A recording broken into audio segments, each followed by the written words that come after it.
नमस्कार, आप देख रहे हैं जीएनपी इंडिया, हर खबर भरोसे के साथ। मेरा नाम है स्नेहा तिवारी और आज हम बात करेंगे कि जो लोग मुख्यमंत्री योगी आदित्यनाथ की राजनीति खत्म करना चाहते थे, उनसे कह रहे थे कि भाई राजनीति छोड़ दीजिए, उन लोगों की अपनी राजनीति पर किस तरीके से ग्रहण लगा हुआ है। दोस्तों, आपको पता होगा कि अखिलेश यादव किस तरीके से गौशाला को लेकर चर्चा में है। वो कहते हैं कि उन्हें गौशाला से दुर्गंध आती है और अब इसी दुर्गंध ने उनकी राजनीति पर एक बड़ा संकट खड़ा कर दिया है। कैसे किया है, चलिए बातचीत करते हैं। हमारे साथ मौजूद हैं राहुल जी, उनसे बातचीत कर समझने की कोशिश करते हैं। जी बताइए, आप जरा कह रहे थे राजनीति छोड़ दीजिए योगी आदित्यनाथ को, अब इनकी राजनीति पर किस तरीके का असर हो गया? जो 17% वहां पर यादव है, 7% माफ कीजिएगा, 7% जो इनके वोट बैंक है, उस पर भी ग्रहण है, क्योंकि वहां तो उन्हें गौशालाओं से बदबू आ रही है।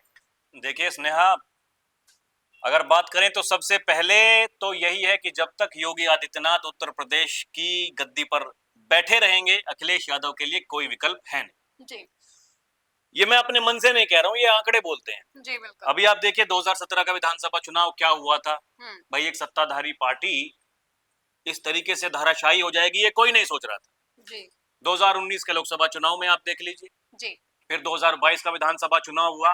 उस समय तो ये लग रहा था कि भाई अब की बार तो बीजेपी के लिए मामला गड़बड़ है, क्योंकि कुछ दिनों पहले हमने देखा कि किसान आंदोलन चल रहा था, एक रोष देखा जा रहा था कि भाई कुछ भी हो सकता है। जी लेकिन मैं वही कहता हूं बार बार स्नेहा कि योगी आदित्यनाथ का चेहरा वही काफी है उत्तर प्रदेश में, क्योंकि मैं जमीन पर रहता हूं, मैं लोगों से बात करता हूं। देखिए, अब पहले वाला माहौल नहीं रह गया जी लोगों का सोचने का, समझने का जो तरीका है वो पूरा का पूरा बदल चुका है। लोग अब अलग तरीके से सोचते हैं। और अखिलेश यादव लगातार, देखिए उनका जो प्रयास है, उन्हें पता है कि भाई उनका जो कोर वोट बैंक है वो तो उनको मिलेगा ही मिलेगा। दिक्कत इस बात की है कि जो मुस्लिम वोट बैंक है, भाई उसमें क्या कुछ होने वाला है।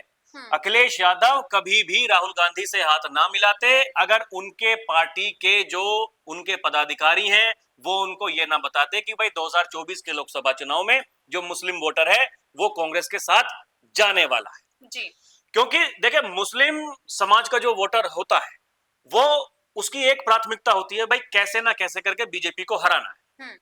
अब क्या है कि बीजेपी को रोकना है, लेकिन बीजेपी को रोकने वाली अगर कोई सबसे बड़ी पार्टी है तो वो तो कांग्रेस है।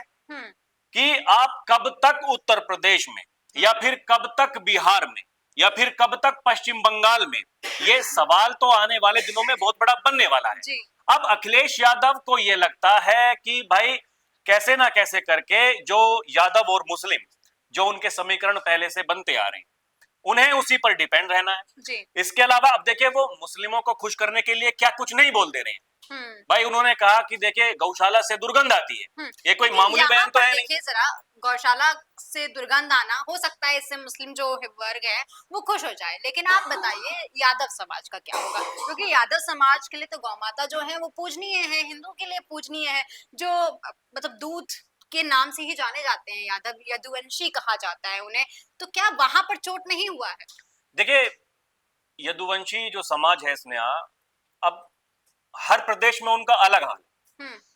अभी आप देखिए, हरियाणा की हम बात करें तो हरियाणा में जो अहीर समाज कहा जाता है उनको, कि जो अहीर समाज है वो बीजेपी को वोट करता है। अच्छा, उत्तर प्रदेश में क्या है कि उत्तर प्रदेश में एक अलग तरीका है। मुलायम सिंह यादव जब राजनीति करते थे तो उनका राजनीति करने का तरीका ही अलग था। ये जितनी भी जो क्षेत्रीय पार्टी है, ये जातिवाद की बात करके ही बड़ी बनी है। जी क्योंकि उनका टारगेट पहले से ही यादव प्लस मुस्लिम था, और इसीलिए वो ये मानते हैं कि भाई अगर हम कुछ बोल भी देंगे कोई दिक्कत नहीं, चुनाव आते आते हम सबको मना लेंगे। उनके दिमाग में एक ही बात है, इसके अलावा कोई बात है नहीं। इसलिए वो कुछ भी कहने से पहले किंतु परंतु कुछ सोचते हैं नहीं। अब देखिए, वक्फ बोर्ड की अगर बात आती है तब भी वो मुखरता से बोलते हैं कि भाई देखिए मुस्लिम समाज के साथ में दिक्कत हो रही है।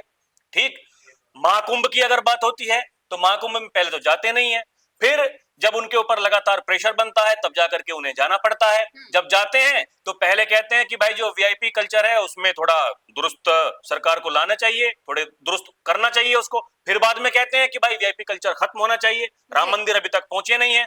तो ये कारण क्या है? ये कारण यही है कि कैसे ना कैसे करके एक वर्ग को आपको खुश करके ही रखना है। जब तक आप उन्हें खुश करके रखेंगे तो आपकी राजनीतिक संभावनाएं बनी रहेंगी, और अगर वो आपके हाथ से छिटक गया तो मामला फिर गड़बड़ है। ठीक है। अच्छा, लेकिन इनको लगता है कि अभी बोल दिया, कल को लोग भूल जाएँगे, चुनाव में आएँगे तो दोबारा से यादव समाज को भी और मुस्लिम वर्ग जो है उनको भी मनाने का काम ये कर लेंगे। लेकिन बीजेपी इनको छोड़ने वाली है नहीं। जिस तरीके से आप देख रहे होंगे कि वहाँ पे अभियान चल रहा है, जो यादव समाज के लोग हैं उनको जोड़ने का काम किया जा रहा है और बीजेपी कह रही है कि अब हम यदुवंशी समाज को एकजुट करेंगे। तो कहीं न कहीं इनकी मुश्किलें जो है वो बढ़ती जा रही हैं।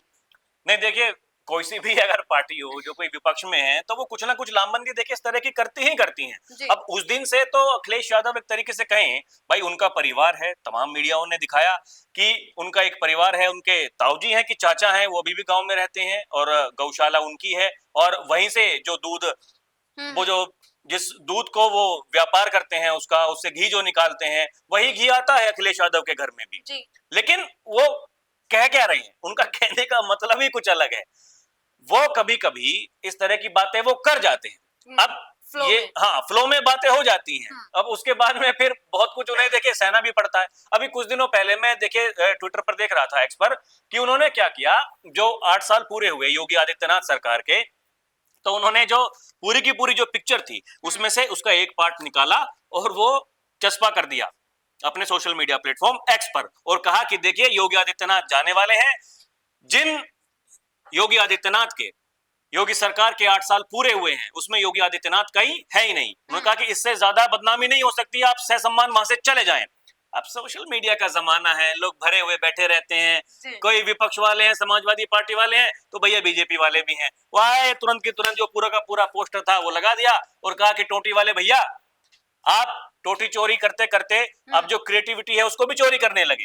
तो ये तो सवालों के जवाब आपको देने पड़ेंगे कहीं ना कहीं। अभी आज ही कह रहे हैं कि देखिए योगी आदित्यनाथ आपका और जो केंद्र सरकार का इंजन है वो अलग अलग काम करता है। तो ये साफ है, जब तक योगी आदित्यनाथ रहने वाले हैं वो लगातार ये देखिए जिस तरीके से कुछ वर्ग है मीडिया का वो ये खबरें चलाता है कि भाई योगी आदित्यनाथ की कुर्सी जाने वाली है, ठीक ऐसे ही अखिलेश यादव पिछले साल से बोल रहे हैं। वो लोकसभा में खड़े होकर के ये बोल चुके हैं कि आपको जिसने चुनाव में हरवाया आप उसको हटा नहीं सकते, आपकी इतनी हिम्मत नहीं है। यानी वो कह रहे हैं कि योगी आदित्यनाथ ने हरवा दिया प्रधानमंत्री मोदी को 2024 के चुनाव में उत्तर प्रदेश में और आपके अंदर हिम्मत नहीं है कि आप उनको हटा दें। तो ये क्या है, ये केवल यही है, दिखाने की कोशिश की जा रही है। पिछले काफी दिनों से हमें देख रहे हैं कि उत्तर प्रदेश में लगातार ऐसी खबरें चलती हैं, बहुत दिनों से चल रही हैं, लेकिन बार बार ये तूल पकड़ती रहती हैं खबरें जब भी कुछ ऐसा होता है। और इसमें सबसे ज्यादा महत्वपूर्ण भूमिका, असल भूमिका अखिलेश यादव जी ही निभाते हैं। अखिलेश यादव जी को ये पता है जब तक योगी आदित्यनाथ रहेंगे तब तक आपके लिए कुछ होने वाला है नहीं। तो कहीं ना कहीं मान लिया जाए कि अखिलेश यादव को जो इस तरीके के बयान है वो सरगर्माहट है कि मतलब अंदर अंदर इनको खलबली मची हुई है कि कैसे कुछ भी करके उत्तर प्रदेश के मुखिया योगी आदित्यनाथ पर कुछ भी आरोप लगाया जाए, उनकी राजनीति को खराब किया जाए। देखिए ऐसा होता है स्नेहा कि सत्ता बहुत बुरी चीज होती है। ये कहते हैं लोग कि भाई एक बार अगर जिसको मुंह लग जाती है सत्ता तो फिर वो उसके बिना नहीं रह सकता है। अखिलेश यादव जी मुख्यमंत्री रह चुके हैं, हालांकि उनका कोई अपना व्यक्तिगत उसमें रोल नहीं था। जब वो सीएम की कुर्सी पर पहुंचे उनके पिताजी मुलायम सिंह यादव जी ने उनको गिफ्ट कर दी कुर्सी कि भाई ठीक है, वो चुनाव मुलायम सिंह यादव के चेहरे पर लड़ा गया था, लेकिन उन्होंने कहा कि भाई मेरे जीते जी इससे बढ़िया मौका और कोई नहीं हो सकता जी। कि उन्हें अपनी गद्दी पर बैठा दीजिए और सुरक्षित हो जाइए। अब देखिए पार्टी के राष्ट्रीय अध्यक्ष कौन है, अखिलेश यादव हैं। अगर कल को अगर कुछ ऐसा होता है, अगर समाजवादी पार्टी इतनी सीटें लेती है तो भाई सीधी सी बात अखिलेश यादव मुख्यमंत्री बनेंगे। जी। लेकिन अखिलेश यादव मुख्यमंत्री तभी तो बनेंगे जब समाजवादी पार्टी उतनी सीटें जीत पाएगी। क्या योगी आदित्यनाथ उन्हें सीटें जीतने देंगे? योगी आदित्यनाथ कह रहे हैं कि 80 बनाम 20 की लड़ाई है। वो ये नहीं कह रहे कि भैया हम मुस्लिमों को यहाँ उत्तर प्रदेश में नहीं रहने देंगे। उनका कहना है कि भाई देखिए जितनी सुविधाएं हिंदू समाज या फिर कोई दूसरा समाज है वो ले रहा है, जो सरकारी सुविधाएं हैं उतनी ही वो मुस्लिम समाज भी ले रहा है। लेकिन क्योंकि मुस्लिम समाज भाई वोट तो करता है नहीं, अब वोट नहीं कर रहा तो क्या करें? अब वो तो कहने लगे कि भाई ठीक है अगर आप वोट नहीं ही देते हैं तो ठीक है मत दीजिए। अब हम क्या करेंगे, भाई हमें 80% वोट है, हिंदू समाज का वोट है, हमें वो चाहिए, हम उसको लामबंद करेंगे। अब अखिलेश यादव जी को ये लगता है कि जो 2024 में चल गया कि भाई ठीक है ये जातिवाद वाला जो कार्ड है वो चल गया, वो फिर से चल जाएगा। क्या ये चलेगा? तो ये अपने आप में सवाल है। क्या योगी आदित्यनाथ चलने देंगे? ये अपने आप में सवाल है। जब योगी आदित्यनाथ खड़े होकर के कहते हैं कि बटोगे तो कटोगे, लोग उनकी बात पर विश्वास करते हैं।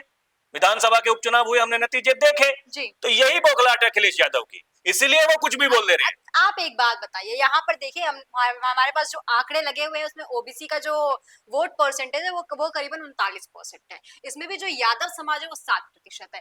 मैं मुस्लिम लोगों की बात नहीं करती हूँ, क्योंकि मान लेते हैं कि पूर्व मुख्यमंत्री अखिलेश यादव के साथ जाएंगे, लेकिन क्या इसकी राजनीति ये कर पाएंगे, क्या इसको अपने पास बचा पाएंगे, ये एक बड़ा सवाल। नहीं, देखिए वो बात तो इसकी करते हैं, वो तो जो फॉर्मूला लेकर के आए 2024 में कि पिछड़ा, दलित, अल्पसंख्यक, जी। लेकिन क्या ऐसा हो रहा है? वो बड़ी बात नहीं है भाई। आप पिछड़ों की बात करते हैं, आप दलितों की बात करते हैं, आप अल्पसंख्यकों की बात करते हैं। जो अल्पसंख्यक समाज है उसका वोट आपको मिल रहा है, क्योंकि आप कांग्रेस के साथ गठबंधन में हैं। जी। अब सारे पिछड़े आपके साथ में हैं, ये जरूरी नहीं है। सारे दलित आपके साथ में हैं, ये जरूरी नहीं है। भाई एक बार जो काट की हांडी चढ़ गई वो हर बार थोड़ी चढ़ती रहेगी। 2024 के लोकसभा चुनाव में एक अपवाद हो गया, आरक्षण संविधान चल गया, क्या हमेशा चलता रहेगा?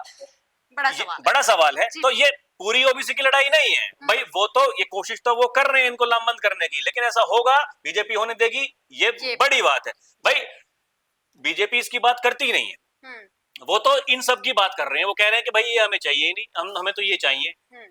अब चाहे उसमें जनरल हो, चाहे ओबीसीज हो, SC STs हो, वो तो सभी की बात कर रहे हैं। तो कहते हैं ना योगी आदित्यनाथ 66 करोड़ लोग गए महाकुंभ में, क्या कोई पूछ रहा था? योगी आदित्यनाथ ने जब अपनी कैबिनेट के साथ में वहां आस्था की डुबकी लगाई, तो उनकी कैबिनेट में दलित भी हैं, उनकी कैबिनेट में पिछड़े भी हैं, उनकी कैबिनेट में अगड़े भी हैं। तो क्या योगी जी ने कहा, योगी आदित्यनाथ खुद अगड़े हैं कि भाई नहीं नहीं मैं अलग रहूंगा, ये पिछड़े तुम हो, है तुम अलग हट जाओ, है तुम दलित हो, है तुम अलग रहो? ऐसा तो नहीं हुआ जी। नहीं। वही संदेश देना चाहते हैं योगी आदित्यनाथ जी। और योगी आदित्यनाथ जिस तरीके से बोल रहे हैं, लगातार बेबाकी से बोल रहे हैं जी। उसकी काट अखिलेश यादव के पास में नहीं है। और यही वजह है कि बार बार अखिलेश यादव कह रहे हैं कि योगी आदित्यनाथ को राजनीति छोड़ देनी चाहिए। लेकिन सवाल ये है कि दोस्तों, क्या अखिलेश यादव अपनी राजनीति फिलहाल बचा पाएंगे? जिस तरीके से गौशाला की जो दुर्गंध है वो उनके राजनीतिक करियर पर एक बड़ा ग्रहण बनती नजर आ रही है, ये हम सबके सामने है। लेकिन ऐसे में अखिलेश यादव इस पूरे घटनाक्रम से कैसे निकलते हैं, ये एक बड़ा सवाल है। दोस्तों, आपको क्या लगता है, क्या अखिलेश यादव वाकई उत्तर प्रदेश में अपनी जो वोट बैंक की राजनीति है उसे बचा पाएंगे? कमेंट सेक्शन में लिखकर जरूर बताइएगा। और ऐसी तमाम खबरों के लिए देखते रहिए DNP इंडिया, हर खबर भरोसे के साथ।